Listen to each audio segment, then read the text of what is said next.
Assalamualaikum warahmatullahi wabarakatuh. Perkenalkan, nama saya Lita Alfionita dengan NIM 111911108 dari kelas Manajemen 19A3. Tujuan saya membuat video ini yaitu untuk memenuhi ujian akhir semester dengan dosen pengampu yaitu Ibu Dr. Fitri Rezeki, MPD.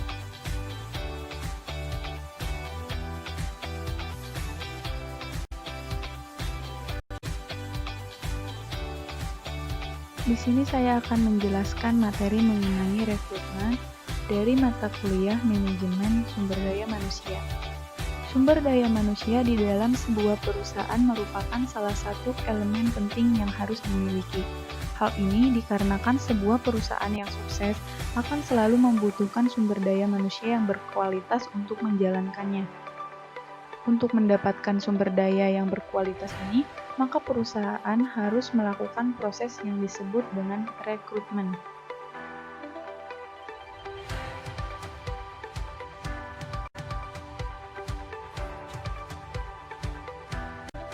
Jadi, apa sih itu rekrutmen? Rekrutmen adalah proses mencari, menemukan, mengajak, dan menetapkan sejumlah orang dari dalam maupun dari luar perusahaan sebagai calon tenaga kerja dengan karakteristik tertentu seperti yang telah ditetapkan dalam perencanaan sumber daya manusia. Jadi, definisi rekrutmen secara umum adalah sebuah proses untuk mencari dan mengangkat karyawan yang memiliki kemampuan yang dibutuhkan melalui seleksi.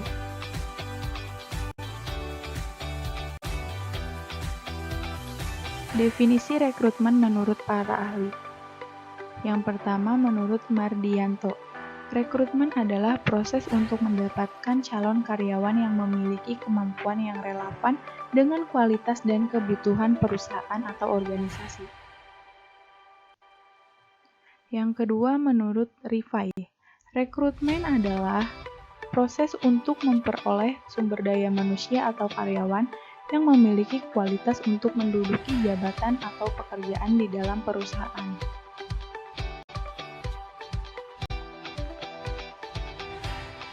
Selanjutnya ada tujuan rekrutmen. Di dalam perusahaan, proses rekrutmen memiliki beberapa tujuan yang akan dicapai.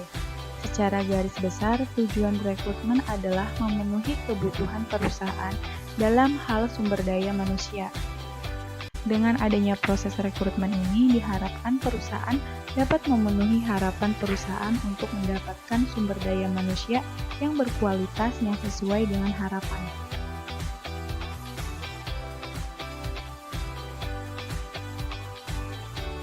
Menurut Shimamura, terdapat beberapa tujuan rekrutmen yang ingin dicapai oleh perusahaan.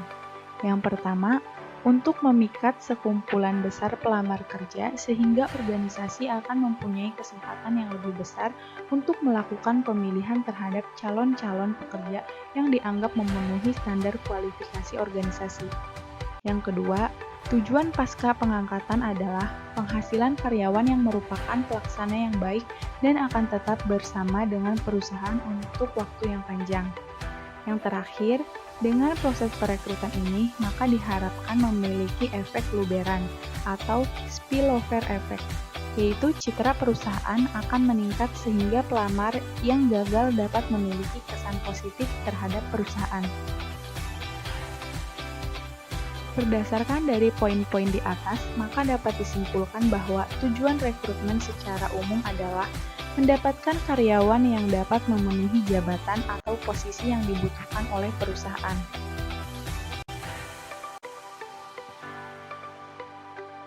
Proses rekrutmen. Pada umumnya, proses rekrutmen yang dilakukan oleh perusahaan-perusahaan di Indonesia menggunakan tahapan yang hampir sama. Berikut ada 3 jenis proses rekrutmen yang sering digunakan oleh perusahaan di Indonesia. Yang pertama ada sourcing process, yaitu proses untuk memperoleh pelamar yang sesuai dengan kebutuhan yang ada melalui sumber-sumber yang tersedia. Metode yang sering digunakan adalah internal resourcing dan external resourcing. Selanjutnya ada selection process, yaitu proses penyaringan pelamar kerja menjadi kandidat yang sesuai dengan kebutuhan perusahaan. Cara selection proses yaitu ada 4. Yang pertama, psikometri, wawancara psikologi, tes teknis, dan managerial skill test. Dan yang terakhir ada user process, yaitu proses mencari orang yang tepat untuk posisi yang dibutuhkan atau tersedia yang diperoleh dari kandidat yang ada yang lolos dari proses seleksi.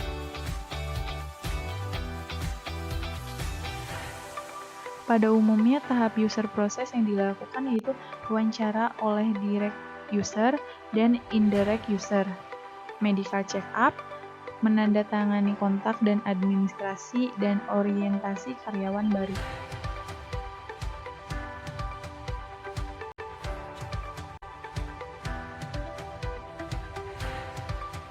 Selanjutnya ada langkah-langkah proses rekrutmen. Yang pertama, identifikasi kebutuhan tenaga kerja. Memahami kebutuhan tenaga kerja di perusahaan tentunya poin paling pertama yang perlu disiapkan di dalam proses rekrutmen. Kebutuhan tersebut misalnya datang dari keinginan perusahaan untuk melebarkan bisnisnya dan membutuhkan orang-orang yang kompeten. Yang kedua, membuat rencana perekrutan. Setelah HRD mengetahui apa kebutuhan perusahaan, tugas selanjutnya adalah untuk merancang rencana perekrutan. Rencana yang dimaksud mencakup pembuatan job description, job specification, dan termasuk juga perencanaan rentang waktu. Yang ketiga, pencarian kandidat. Dalam proses pencarian kandidat, terdapat 2 metode yang bisa digunakan, yaitu metode tertutup dan metode terbuka. Metode tertutup adalah metode pencarian kandidat yang terbatas pada lingkup internal perusahaan. Cara ini bisa dilihat pada contoh promosi karyawan lama atau rotasi divisi. Sedangkan metode terbuka adalah metode pencarian kandidat dengan cara menyebarkan informasinya keluar lingkungan perusahaan. Terdapat banyak pilihan untuk mencari kandidat dengan metode ini, misalnya dengan online job posting.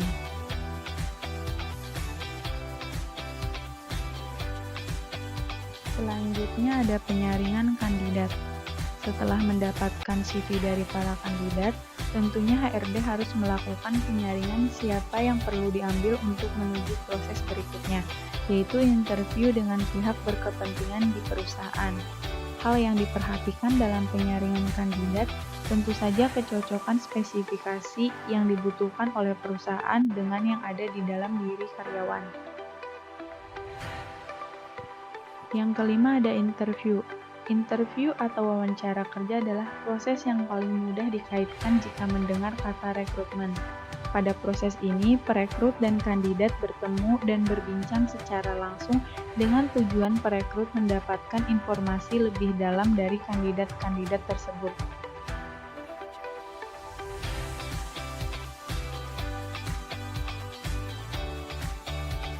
Yang keenam itu ada job offering dan hiring. Ketika perusahaan sudah memutuskan kandidat mana yang ingin dipekerjakan, akhirnya sampailah pada tahap job offering. Biasanya berkas yang digunakan adalah offering letter yang berisi job description, hak dan tanggung jawab karyawan. Tetapi di proses ini jangan kaget jika kandidat melakukan negosiasi terhadap tawaran perusahaan terlebih di perihal gaji. Negosiasikan sebaik mungkin agar tidak kehilangan kandidat terbaik. Dan yang terakhir itu ada onboarding. Setelah kandidat resmi diterima di perusahaan, jangan sampai karyawan baru tersebut merasa awkward atau merasa tidak nyaman di hari pertama bekerja di tempat baru. Proses onboarding memberikan kesempatan bagi karyawan mengenal perusahaan lebih dekat lagi. Tidak hanya mengenalkan tentang perusahaan saja, support juga mereka dengan cara bantu sediakan kebutuhan untuk bekerja dan ajak makan siang bersama sebagai langkah awal menjalin hubungan kerja yang baik.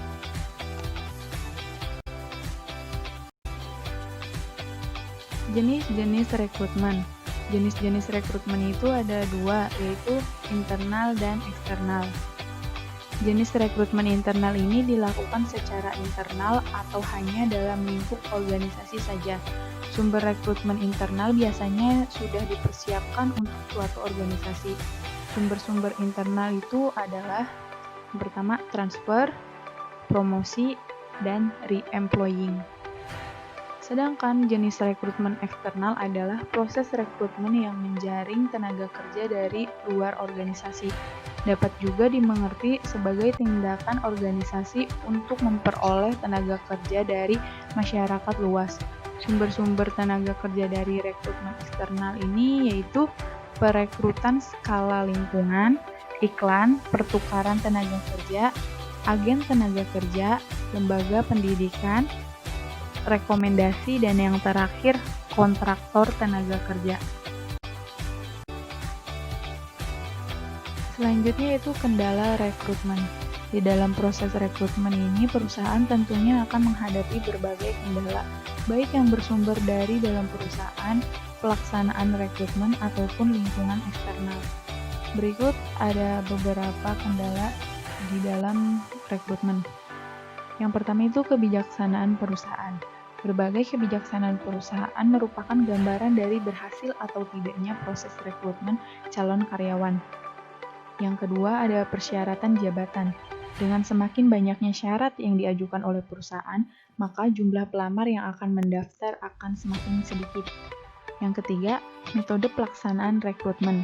Dengan semakin terbukanya metode rekrutmen, maka akan semakin banyak pelamar yang akan mendaftar dan begitu juga sebaliknya.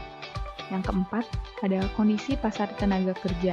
Bila penawaran tenaga kerja yang ada semakin banyak, maka semakin banyak pelamar kerja yang serius akan mendaftar. Yang kelima, solidaritas perusahaan. Arti solidaritas perusahaan ini adalah tingkat kepercayaan masyarakat terhadap perusahaan seperti besarnya perusahaan. Dan yang terakhir, kondisi lingkungan eksternal. Bila situasi perekonomian sedang berkembang dengan pesat dan persaingan sangat banyak, akan membuat jumlah pelamar semakin sedikit.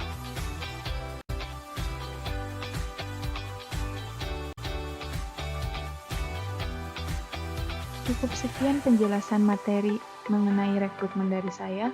Mohon maaf jika ada penjelasan yang kurang tepat. Semoga bermanfaat. Wassalamualaikum warahmatullahi wabarakatuh.